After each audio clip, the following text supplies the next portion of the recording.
Punya gaji 60 bulan harusnya jadi berkah yang luar biasa. Tapi buatku, itu malah jadi awal dari keretakan rumah tanggaku yang paling dalam. Bayangkan saja, mertuaku dengan wajah tenang tanpa rasa bersalah meminta setoran 45 juta rupiah per bulan cuma untuk alasan uang makan. Saat aku mencoba menolak dengan logika, aku justru dicap sebagai menantu durhaka, kikir, dan sombong karena sudah sukses. Apakah bakti seorang istri benar-benar berarti harus menjadi mesin ATM bagi keluarga besar suami tanpa batas? Inilah kisahku, sebuah perjalanan pahit di mana aku akhirnya menyadari bahwa harga diri dan ketenangan batin jauh lebih mahal daripada angka-angka di buku tabungan. Aku adalah Maya, dan ini adalah titik balik hidupku. Semuanya bermula di pagi yang cerah itu, saat direktur utama memanggilku ke ruangannya untuk memberikan kabar yang sudah lama ku nantikan. Aku resmi dipromosikan menjadi manajer senior dengan kenaikan gaji yang sangat signifikan, menyentuh angka 65 juta rupiah. Rasanya seperti semua kerja kerasku selama bertahun-tahun terbayar lunas dalam satu surat keputusan. Aku segera membayangkan masa depan yang lebih baik, tabungan pendidikan anak yang lebih aman, dan mungkin investasi masa tua. Aku tersenyum sepanjang jalan menuju meja kerjaku, merasa bahwa ini adalah puncak prestasiku. Namun, sedikit yang aku tahu bahwa berita bahagia ini akan menjadi bumerang saat sampai ke telinga orang yang salah. Orang pertama yang aku beritahu tentu saja adalah Randy, suamiku yang sudah menemaniku selama 5 tahun terakhir. Randy terlihat sangat bangga dan langsung memelukku erat. Namun, ada satu hal yang selalu menjadi kebiasaannya. Dia tidak bisa menyimpan rahasia dari ibunya. Tanpa menunggu lama, di depanku, dia langsung menelpon Ibu Lastri untuk mengabarkan berita kenaikan gajiku. Aku melihat binar di matanya, tapi aku juga merasakan firasat aneh saat mendengar dia menyebutkan nominal gajiku secara spesifik di telepon. Randy adalah sosok pria yang baik, namun dia terlalu transparan dan sangat bergantung pada persetujuan ibunya. Dia tidak sadar bahwa di ujung telepon sana, sebuah rencana sedang disusun. Malam itu juga, Ibu Lastri bersikeras agar kami mengadakan acara makan malam perayaan di rumahnya.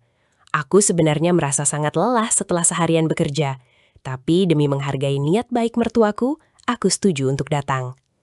Kami sampai di rumah Ibu Lastri yang terlihat lebih sibuk dari biasanya, seolah-olah ada pesta besar yang sedang disiapkan.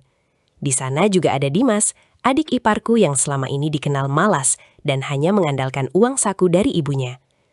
Suasana terasa sangat hangat di permukaan, penuh dengan tawa dan pujian untuk kesuksesanku.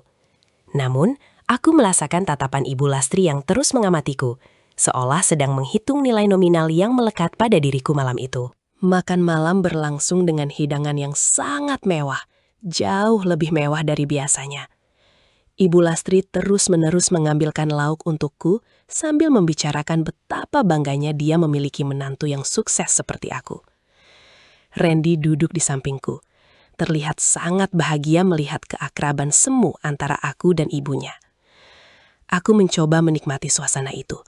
Meski dalam hati aku merasa ada sesuatu yang tidak beres dengan semua perhatian berlebihan ini.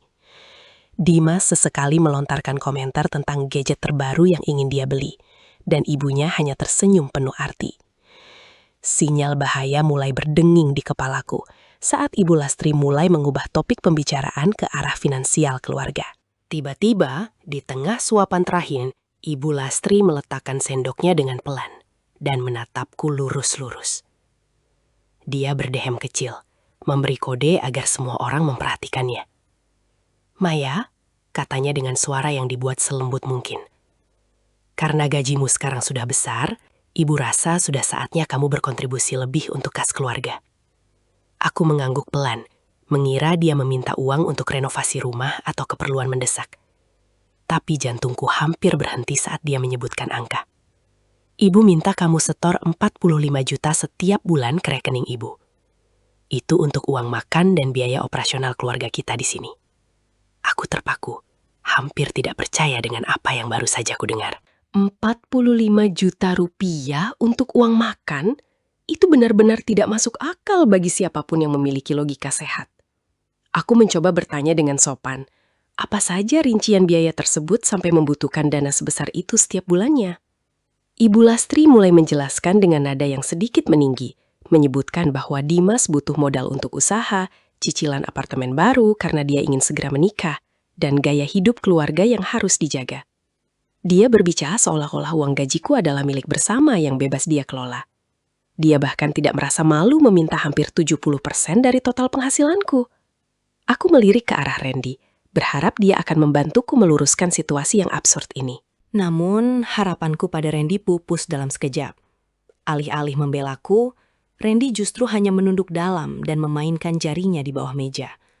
Wajahnya terlihat sangat tertekan, tapi suaranya tidak keluar sedikit pun untuk menentang ibunya. "Randy, bukannya itu terlalu banyak?" tanyaku pelan, mencoba memancing suaranya. Tapi dia hanya menjawab dengan gumaman tidak jelas. Ibu Lastri kemudian menimpali dengan kalimat yang menusuk, mengatakan bahwa jika aku keberatan, berarti aku tidak menghargai keluarga suami dan merasa lebih tinggi karena uang. Suasana di ruang makan yang tadi hangat seketika berubah menjadi sangat dingin dan penuh tekanan. Ibu Lastri mulai menggunakan senjata andalannya, rasa bersalah. Dia mengungkit-ungkit betapa dia sudah melahirkan dan membesarkan Randy dengan susah payah. Dan sekarang, saat anaknya memiliki istri yang sukses, dia merasa dipinggirkan. "Apa gunanya punya menantu kaya kalau ibu mertuanya sendiri harus hidup pas-pasan?" katanya dengan nada dramatis. Padahal aku tahu betul Ibu Lastri memiliki pensiunan dan aset yang cukup. Ini bukan tentang kebutuhan, ini tentang keserakahan dan keinginan untuk memanjakan Dimas yang pemalas. Aku merasa dadaku sesak, bukan karena takut, tapi karena kecewa melihat bagaimana keluarga ini memandang diriku hanya sebagai angka di buku tabungan. Sepanjang jalan pulang, keheningan di dalam mobil terasa begitu mencekam. Aku menunggu Randy memulai pembicaraan, menunggu permintaan maaf atau setidaknya penjelasan mengapa dia membiarkan ibunya meminta hal yang mustahil itu. Namun Randy tetap diam, fokus pada jalanan di depannya seolah-olah tidak terjadi apa-apa. Sesampainya di rumah, aku tidak tahan lagi dan langsung bertanya apakah dia setuju dengan permintaan ibunya. Randy akhirnya bicara, tapi jawabannya justru membuatku semakin sakit hati. Dia memintaku untuk mengalah saja demi kedamaian keluarga. Katanya uang bisa dicari, tapi keharmonisan dengan ibu tidak bisa diganti. Aku sadar, suamiku lebih memilih menjadi anak yang berbakti secara buta daripada menjadi suami yang adil. Malam itu aku tidak bisa tidur. Aku berbaring di samping Randy, tapi rasanya dia sangat jauh, seperti orang asing yang baru saja kutemui. Pikiranku melayang pada setiap tetes keringat yang kukeluarkan di kantor untuk mendapatkan promosi itu. Aku bekerja lembur, menghadapi tekanan tinggi, dan semua itu aku lakukan demi masa depan kami berdua, bukan untuk membiayai apartemen Dimas atau gaya hidup mewah Ibu Lastri. Aku mulai mempertanyakan arti pernikahan kami jika suamiku sendiri tidak bisa melindungiku dari eksploitasi keluarganya. Di tengah kegelapan kamar, aku mengambil keputusan besar. Aku tidak akan membiarkan harga diriku diinjak-injak lebih jauh lagi. Keesokan paginya, aku tidak menyiapkan sarapan seperti biasanya. Aku langsung berkemas, memasukkan beberapa potong pakaian dan dokumen-dokumen penting ke dalam koper. Randy terbangun dan terlihat panik melihat apa yang kulakukan. Dia mencoba menahanku, mengatakan bahwa masalah ini bisa dibicarakan baik-baik. Namun bagiku, pembicaraan sudah selesai saat dia memintaku untuk mengalah. Aku menegaskan padanya bahwa aku mencintainya, tapi aku lebih mencintai diriku sendiri dan integritas finansialku. Aku tidak akan menjadi mesin ATM untuk siapapun. Dengan langkah mantap, aku menyeret koperku keluar dari rumah yang selama ini kuralat dengan sepenuh hati. Meninggalkan Randy yang hanya berdiri terpaku di depan pintu. Aku memutuskan untuk pulang ke rumah orang tuaku. Sepanjang perjalanan, aku merasa seperti ada beban berat yang terangkat dari bahuku, meski rasa sedih itu masih ada. Aku tahu keputusanku ini akan memicu badai yang lebih besar, tapi aku siap menghadapinya. Aku tidak ingin lagi hidup dalam kepura-puraan, di mana aku harus terus memberi agar bisa diterima. Aku butuh ruang untuk berpikir jernih dan merencanakan langkah selanjutnya. Aku juga sadar bahwa selama ini aku terlalu banyak menoleransi sikap Ibu Lastri, dan sudah saatnya batas-batas itu ditegakkan dengan sangat tegas. Sesampainya di rumah orang tuaku, aku disambut oleh wajah teduh ayahku, Pak Surya. Dia tidak banyak bertanya, seolah sudah tahu dari raut wajahku bahwa aku sedang tidak baik-baik saja. Ayah membawakanku segelas teh hangat dan memintaku duduk di beranda belakang yang asri. Di sana, aku menceritakan semuanya, mulai dari promosi gajiku sampai tuntutan gila Ibu Lastri yang didukung oleh sikap diam Randy. Ayah mendengarkan dengan penuh perhatian, tanpa sekalipun memotong ceritaku. Aku merasa sangat aman di sini, di tempat di mana aku tidak pernah dinilai dari berapa banyak uang yang bisa kuhasilkan. Setelah mendengar ceritaku, ayah menghela napas panjang. "Maya," katanya dengan suara rendah namun tegas, "seorang istri memang harus berbakti. Tapi bakti tidak pernah berarti membiarkan dirimu dizolimi." Perkataan ayah seolah menyiramkan air dingin ke hatiku yang panas. Beliau mendukung penuh keputusanku untuk sementara tinggal di sini. Ibuku, Ibu Nani, juga keluar dan memelukku erat, memberikan kekuatan yang selama ini hilang. Mereka berdua adalah alasan mengapa aku bisa menjadi wanita sukses seperti sekarang. Karena mereka mengajarkanku tentang kerja keras dan harga diri, bukan tentang cara memanfaatkan orang lain demi keuntungan pribadi. Dalam perbincangan itu, aku tiba-tiba teringat sebuah rahasia lama yang selama ini kusimpan sendiri demi menjaga perasaan Randy. Aku menatap ayah dan ibu, lalu menceritakan tentang uang mahar pernikahanku dulu sebesar 200 juta rupiah. Tak lama setelah menikah, Ibu Lastri meminjam uang itu dengan alasan untuk biaya pengobatan mendesak yang ternyata bohong, dan sampai sekarang uang itu tidak pernah dikembalikan.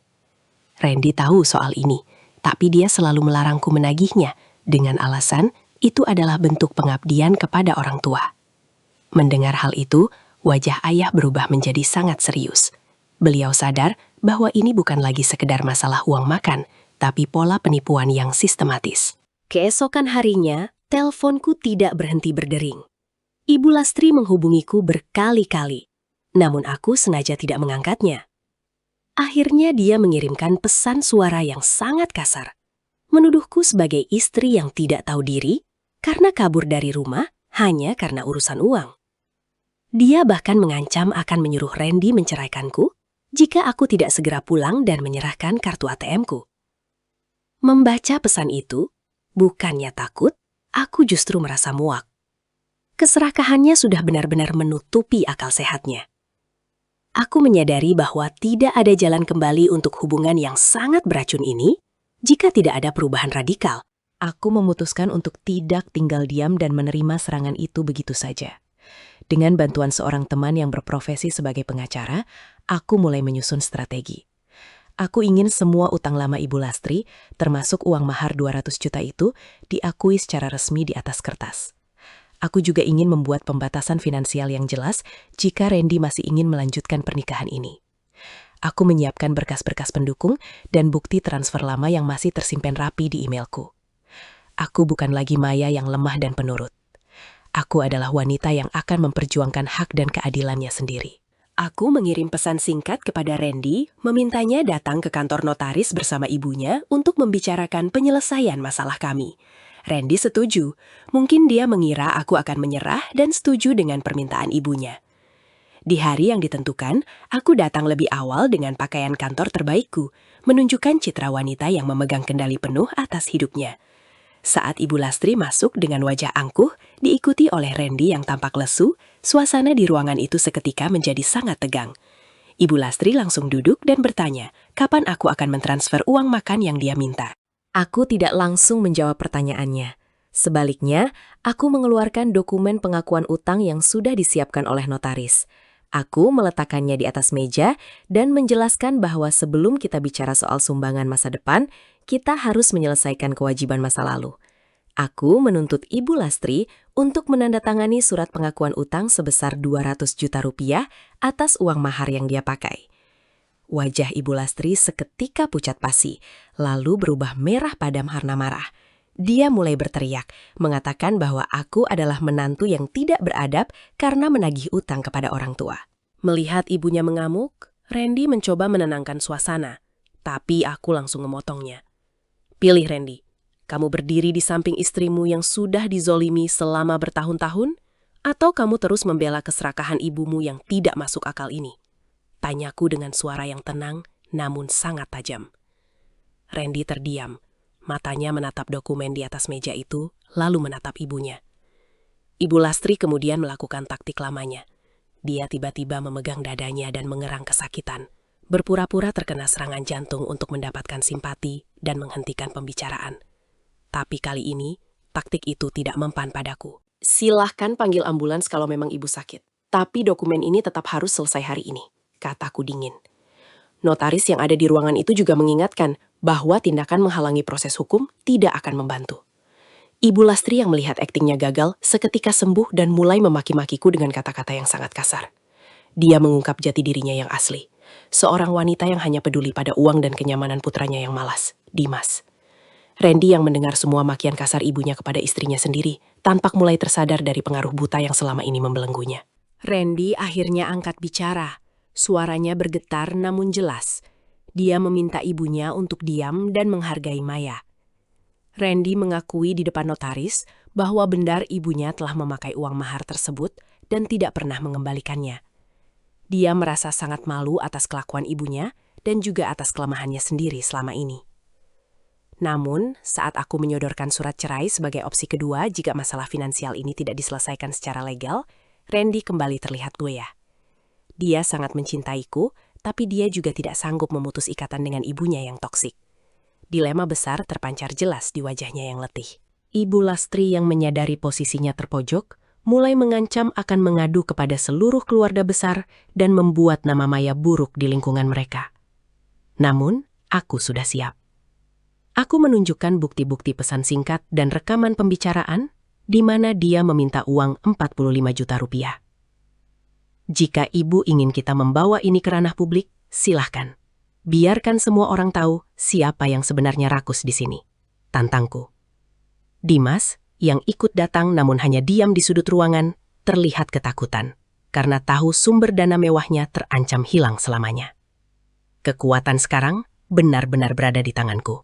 Pada akhirnya, dengan berat hati dan penuh kemarahan, Ibu Lastri menandatangani surat pengakuan utang tersebut. Dia tahu jika masalah ini sampai ke jalur hukum yang lebih serius, dia akan kehilangan segalanya. Setelah tanda tangan itu selesai, aku merasa sebuah rantai besar yang mengikat hidupku selama 5 tahun terakhir akhirnya putus. Aku menatap Randy dan memberikan dia waktu 1 minggu untuk memutuskan. Ikut bersamaku dan membangun hidup baru dengan batasan yang tegas terhadap ibunya, atau tetap tinggal di sana, dan aku akan melanjutkan proses perceraian. Aku keluar dari ruangan itu tanpa menoleh lagi. 1 minggu berlalu, dan aku menghabiskan waktu dengan bekerja lebih giat di kantor, serta menikmati waktu bersama orang tuaku. Randy datang menemuiku di rumah ayah. Dia tampak jauh lebih kurus dan berantakan. Dia mengatakan bahwa dia sudah mencoba bicara dengan ibunya, tapi ibunya tetap tidak berubah dan malah semakin menuntut. Randy akhirnya sadar bahwa dia tidak bisa menyelamatkan orang yang tidak ingin diselamatkan, dan dia juga tidak bisa membiarkanku hancur bersamanya. Dengan air mata di matanya, dia setuju untuk menandatangani surat cerai demi kebaikanku, karena dia merasa tidak cukup kuat untuk melawan ibunya secara total. Meski sedih karena pernikahan kami harus berakhir, aku merasa ini adalah jalan terbaik. Perpisahan ini bukan karena kurangnya cinta, tapi karena tidak adanya rasa hormat dan batas dalam keluarga. Aku resmi kembali menyandang status lajang dengan kemandirian finansial yang utuh. Uang mahar 200 juta itu akhirnya dikembalikan secara bertahap melalui pemotongan aset yang diurus oleh pengacaraku. Aku belajar bahwa mencintai seseorang tidak berarti kita harus mengorbankan logika dan harga diri kita sendiri. Aku kembali fokus pada karirku, dan prestasiku di kantor semakin meroket, tanpa adanya beban pikiran dari mertua yang manipulatif. Ibu Lastri dan Dimas akhirnya harus menanggung akibat dari keserakahan mereka. Tanpa pasokan uang dariku, mereka terpaksa menjual aset-aset mewah mereka untuk menutupi gaya hidup dan membayar utang kepadaku. Dimas akhirnya dipaksa bekerja oleh keadaan. Sebuah pelajaran berharga yang seharusnya dia dapatkan sejak lama. Sementara itu, Randy memilih untuk pindah ke kota lain untuk memulai hidup baru dan melepaskan diri dari bayang-bayang ibunya. Kami tetap berkomunikasi secara baik sebagai teman. Namun luka yang sudah tercipta membuat kami sadar bahwa menjadi pasangan kembali adalah hal yang mustahil. Kisah ini mengajarkan kita bahwa batasan itu perlu, bahkan dalam hubungan yang paling dekat sekalipun, seperti keluarga. Jangan biarkan kata bakti atau pengabdian dipakai oleh orang lain untuk menutupi keserakahan dan memanipulasi kita. Damai dalam rumah tangga bukan berarti kita harus terus mengalah sampai kehilangan harga diri dan jerih payah kita sendiri. Setiap orang berhak atas hasil kerja kerasnya, dan setiap orang berhak untuk dihormati sebagai individu, bukan sekedar mesin penghasil uang. Jadilah wanita yang cerdas, berani berkata tidak, dan tahu kapan saatnya harus berjalan pergi demi kebahagiaan yang sejati. Nah, menurut kalian, apakah tindakan Maya sudah benar dengan membawa urusan keluarga ke jalur hukum? Atau seharusnya dia tetap bersabar demi suaminya? Coba tulis pendapat kalian di kolom komentar di bawah ya. Aku ingin tahu perspektif kalian. Jangan lupa klik tombol like jika kalian menyukai kisah ini, dan subscribe untuk mendapatkan update kisah-kisah penuh inspirasi, keberanian, dan alur cerita yang tak terduga lainnya. Terima kasih sudah menonton sampai akhir, ambil baiknya dan buang buruknya. Sampai jumpa di cerita selanjutnya yang tak kalah seru.